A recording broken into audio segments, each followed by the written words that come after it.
মালানা এখনো খায় না, আমাদের সিরাজগঞ্জের সম্মানে এখনো বসা, উনি থাকবে আলহামদুলিল্লাহ।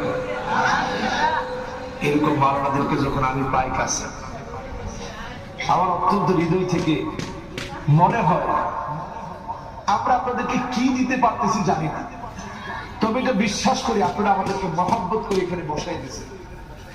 একটা কথা যদি আমরা দিল থেকে বলতে পারি আর আপনারা যদি দিল থেকে নিয়ে যেতে পারেন, একটা কথার কারণে যিনি আমাদেরকে আপনাদেরকে সবাইকে মাফ করে দিতে পারেন, তিনি কে? এটা বিশ্বাস হয়। আমাদের মতো না লাইক না থাকার সামান্য মানুষ এই স্লোগান যত জায়গায় হয় তত জায়গায় আমার মনে পড়ে যায়, হারে আমার রাসূল যখন মক্কা ছেড়ে চলে যাচ্ছে,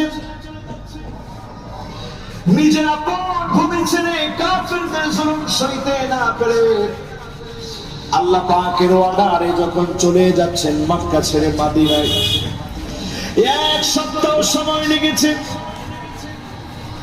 আজকে আমরা কয়েক ঘন্টার মধ্যে চলে যাই, এক সপ্তাহ সময় নিয়ে নবীজি গিয়েছে মদিনাতুল মুনাওয়ারা।